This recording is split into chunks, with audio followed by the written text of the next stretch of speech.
بجانے والا مداری اسلام آباد کے چاروں طرف بیٹھا ہوا تھا. جماعت کو فیور دینی ہے، باقیوں کو تم کے رکھنا ہے، اور جن کو تم کے رکھا ہوا ہے اگلے 2.5-3 سال بعد ان کو فیور دینی ہے، اور جن کو فیور دے رہے تھے ان کو تم کو رکھا ہوا ہے. سنم جوید خان کوئی سپر مین ہے کیا؟ اسپائڈر مین کی پوتی ہے کیا؟ بیٹ مین کی نواسی ہے؟ جب تک یہ انگلیوں کے اوپر ناچتے رہیں گے تب تک عوام ذلیل و خوار ہوتی رہے گی. کسی ماں سے کسی دارگیری سے کشمیریوں کو فائدہ پہنچا ہو، فلسطینیوں کو فائدہ پہنچا ہوا ہو. اس وقت پوری کی پوری ریاستی مشینری جو ہے اسے اس چیز کی تکلیف ہو رہی ہے کہ ایک نہتی لڑکی جو سوشل میڈیا ایکٹیوسٹ کے طور پر جانی جاتی تھی، آج اس پورے کے پورے سسٹم نے اس سے خائف ہو کر اسے ایک لیڈر بنا کر رکھ دیا ہے.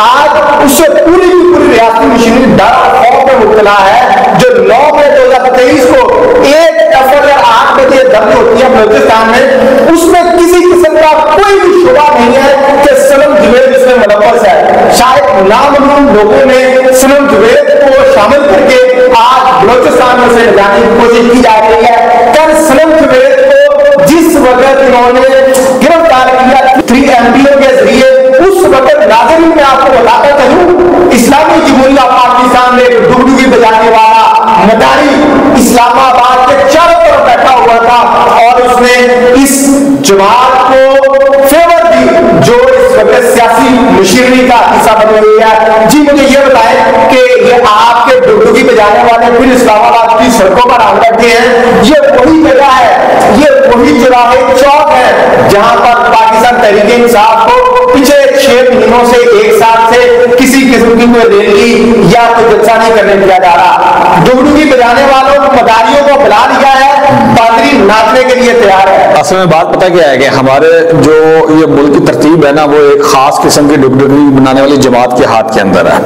اب جس جگہ پہ ایک خاص مذہبی شدت پسند مذہبی جماعت نے ایک جس چوک پہ دھرنا دیا ہے، اس چوک سے 6 کلومیٹر پہلے پی ٹی آئی اپنا جلسہ کرنا چاہتی تھی تو اس کو اجازت نہیں ملی، اور اسی چوک سے کوئی 6-7 کلومیٹر آگے ایک مذہبی جماعت نے دھرنا دیا ہوتا اور اس کو ایک ایس پی ایسے ویو دکھا رہا تھا جس طرح شاید وہ ایس پی پاکستان کی پولیس کا نہیں ہے، اور جو آگے وہ مولوی کھڑا ہوا ہے وہ کسی ہاں جی یہ بہت امپورٹنٹ بات ہے. کل جس پولیس آفیسر نے سنم جوید کی گرفتاری کروائی ہے وہی ہمیں police officer T L P کی جا کے دھرنے میں یا دھرنی میں وہ بیٹھا ہوا ہے، ان کے ساتھ سیلفیاں بنا رہا ہے، ان کے ساتھ گپے مار رہا ہے.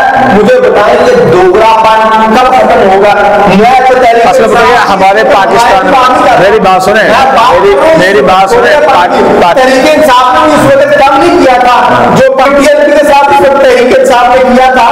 شیخ رشید آپ کو پتا وزیر داخلہ تھے، کس طرح سے پابندیاں، کس طرح سے گرفتاری، کس طرح سے مار دار کلو بہتری ہوئی تھی، وہ بھی کسی بندر نواز لوگوں نے کیا تھا.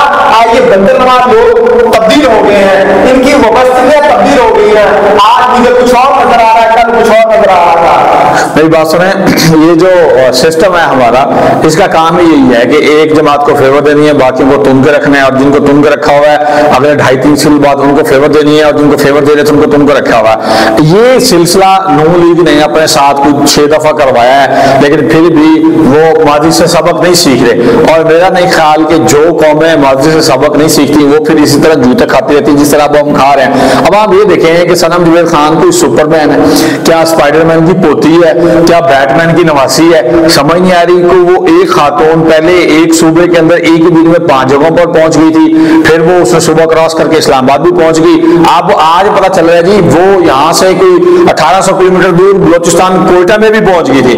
آج پولیس بھی ایسی نااہل پائی گئی ہے. مریم نواز کی جب پیشی ہوتی تھی، جب مریم نواز گرفتار تھی، یہی تحریک انصاف کی حکومت تھی، اس وقت پورے کا پورا ان کا پارٹی کے رہنما بختر بچا دیتے تھے، کورٹ کے اندر چلے جاتے تھے.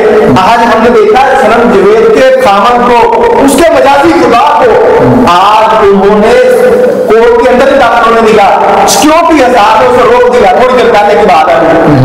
یہ تو میں وہی کہہ رہا ہوں نا کہ اب جو آئین ہے نا وہ آپ کو یاد ہوگا کہ جسٹس ثاقب نثار صاحب جب ریٹائرڈ ہوئے اور ریٹائر ہونے کے بعد انہوں نے سپریم کورٹ کے باہر کھڑے ہو کے کہا کہ ہم جو ہے نا عوام الناس کو انصاف دینے کے لیے نہیں ہیں، ہم اس قانون کی اس آئین کی تحفظ کے لیے ہیں۔ بھائی اسی آئین کے اگر آپ اسی آئین کے تحفظ کے لیے ہیں تو وہ آئین جیسا بھی لنگر لولا ہے مجھے تو بالکل نہیں پسند، میں تو کہتا ہوں اس کو اکھاڑ کے پھینک دینا چاہیے اور قرآنی آیات کے مطابق آئین ہونا چاہیے، لیکن وہ جو لنگر لولا آئین ہے اس کے مطابق بھی عوام الناس کے کچھ رائٹس ہیں، کچھ حقوق ہیں جو انسانی بنیادی حقوق ہیں وہ تو پورے ہونے چاہیے۔ اور پولیس کا اور جو بیوروکریسی ہے اس کا کام ہے کہ ان آئین کے اوپر عمل درآمد کرے، لیکن وہ آئین کے اوپر عمل درآمد کرنے کی بجائے جو ڈبوگی مافیا ہے ان کی انگلیوں کے اوپر ناشتے میں نظر آتے ہیں، اور جب تک یہ انگلیوں کے اوپر ناشتے رہیں گے تب تک عوام ذلیل و خوار ہوتی رہے گی، اور جب تک یہ خود سینہ تان کے نہیں کہتا کہ بھائی نہیں ہم نے یہ کام نہیں کرنا، ہم یہ غلط کام نہیں کریں گے۔ ہم خیر خود سے سارا کچھ نہ کریں، ہم عوام کی رائے بھی لے لیتے ہیں اس بار، باقی بھی مجھے بتانا ہے کہ یہ ڈبوگی میں جانے والے، میں واضح طور پر کہہ دیتا ہوں تحریک لگتا ہے پاکستان اس وقت جو ڈبوگی میں جاتی ہوئی نظر آ رہی ہے، انہوں نے کہا تھا کہ ہم ڈبوگی کے اوپر ناشتے میں نظر آ رہے ہیں، وہ تھوڑی ڈبوگی میں جا رہی ہے۔ اسی طرح سے پھر ایک اور انہوں نے کہا تھا کہ پیٹرول تو انہوں نے پیول بھی سستا کرنا پڑے گا۔ میں پوچھتا اس ڈبوگی پر ناچنے والی بندر نواز شکلوں سے کہ بھائی بتاؤ تو صحیح کہ وہ پیٹرول سستا ہوا، وہ بجلی سستی